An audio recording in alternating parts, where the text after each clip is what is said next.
Hello, नमस्कार दोस्तों। कैसे हैं आप सब? उम्मीद है आप लोग अच्छे होंगे, स्वस्थ होंगे।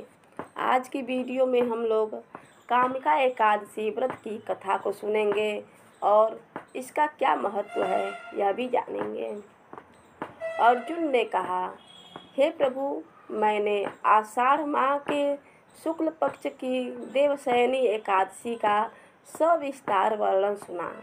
अब आप मुझे श्रावण माह के कृष्ण पक्ष की एकादशी की कथा सुनाने की कृपा करें। इस एकादशी का नाम क्या है?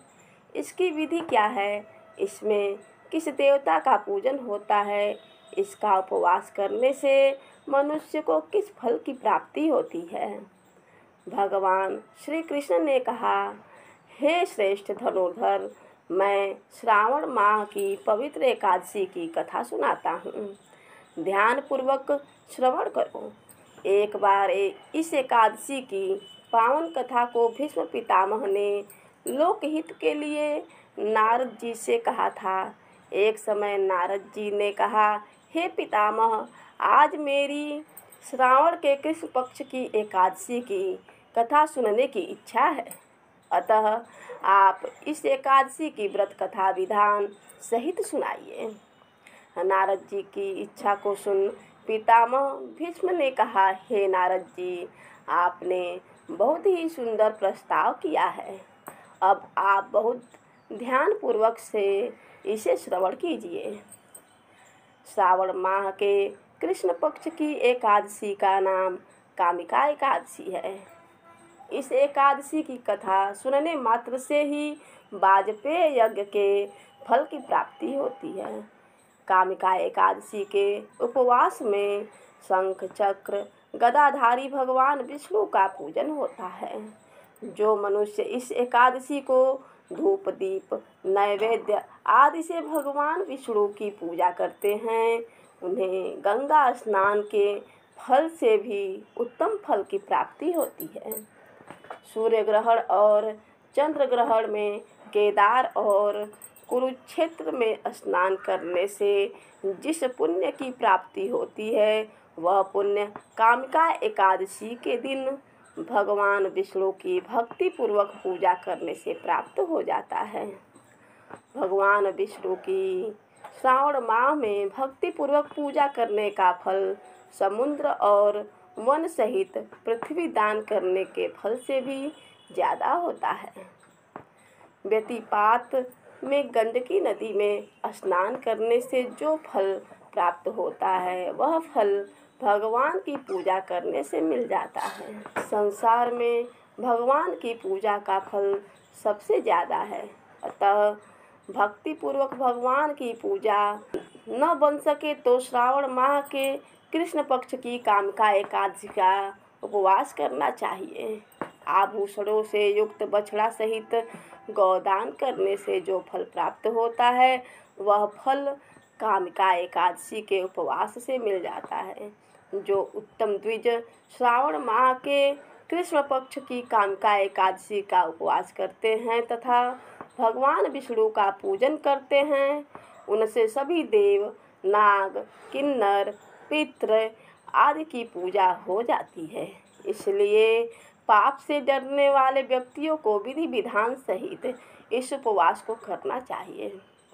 संसार सागर तथा पापों में फंसे हुए मनुष्यों को इनसे मुक्ति के लिए कामिका एकादशी का व्रत करना चाहिए। कामिका एकादशी के उपवास से भी पाप नष्ट हो जाते हैं। संसार में इससे अधिक पापों को नष्ट करने वाला कोई और उपाय नहीं है। हे नारद जी, स्वयं भगवान ने अपने मुख से कहा है कि मनुष्यों को आध्यात्म विद्या से जो फल प्राप्त होता है, उससे अधिक फल कामिका एकादशी का व्रत करने से मिल जाता है। इस उपवास के करने से मनुष्य को न यमराज के दर्शन होते हैं और न ही नरक के कष्ट भोगने पड़ते हैं, वह स्वर्ग का अधिकारी बन जाता है। जो मनुष्य इस दिन तुलसी दल से भक्ति पूर्वक भगवान विष्णु का पूजन करते हैं, वे इस संसार सागर में रहते हुए भी इस प्रकार अलग हो जाते हैं। जिस प्रकार कमल पुष्प जल में रहता हुआ भी जल से अलग रहता है। तुलसी दल से भगवान श्री हरि का पूजन करने का फल 1 बार स्वर्ण और 4 बार चांदी के दान के फल के बराबर है। भगवान विष्णु रत्न, मोती, मणि आदि आभूषणों की अपेक्षा तुलसी दल से अधिक प्रसन्न होते हैं। जो मनुष्य प्रभु का तुलसी दल से पूजन करते हैं उनके सभी पाप नष्ट हो जाते हैं। हे नारद जी, मैं भगवान की अति प्रिय श्री तुलसी दल जी को प्रणाम करता हूँ। तुलसी जी के दर्शन मात्र से मनुष्य के सभी पाप नष्ट हो जाते हैं और शरीर के स्पर्श मात्र से मनुष्य पवित्र हो जाता है। तुलसी जी को जल से स्नान कराने से मनुष्य की सभी यम यातनाएं नष्ट हो जाती हैं। जो मनुष्य तुलसी जी को भक्ति पूर्वक भगवान के श्री चरण कमलों में अर्पित करता है उसे मुक्ति मिलती है। इस कामिका एकादशी की रात्रि को जो मनुष्य जागरण करते हैं और दीपदान करते हैं उनके पुण्यों को लिखने में चित्रगुप्त भी असमर्थ हैं। एकादशी के दिन जो मनुष्य भगवान के सामने दीपक जलाते हैं उनके पितर स्वर्गलोक में अमृत का पान करते हैं। भगवान के सामने मनुष्य घी या तिल के तेल का दीपक जलाते हैं उनको सूर्यलोक में भी सहस्त्रों दीपकों का प्रकाश मिलता है। आइए सुनते हैं कामिका एकादशी व्रत की कथा को। एक गांव में एक वीर क्षत्रिय रहता था। एक दिन किसी कारणवश उसकी ब्राह्मण से हाथापाई हो गई और ब्राह्मण की मृत्यु हो गई। अपने हाथों मारे गए ब्राह्मण की क्रिया उस क्षत्रिय ने करनी चाहिए, परंतु पंडितों ने उसे क्रिया में शामिल होने से मना कर दिया। ब्राह्मणों ने बताया कि तुम पर ब्रह्म हत्या का दोष है, पहले प्रायश्चित कर इस पाप से मुक्त हो, तब हम तुम्हारे घर भोजन करेंगे। इस पर क्षत्रिय ने पूछा कि इस पाप से मुक्त होने के क्या उपाय हैं।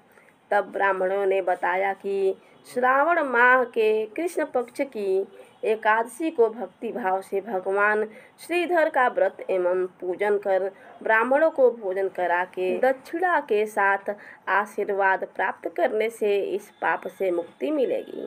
पंडितों के बताए हुए तरीके पर व्रत कराने वाली रात में भगवान श्रीधर ने क्षत्रिय को दर्शन देकर कहा कि तुम्हें ब्रह्म हत्या के पाप से मुक्ति मिल गई है।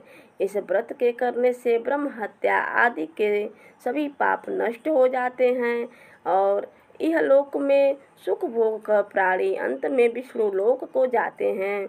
इस कामिका एकादशी के महात्म्य के श्रवण व पठन से मनुष्य स्वर्ग लोक को प्राप्त होता है। बोलो विष्णु भगवान की जय, माता लक्ष्मी की जय।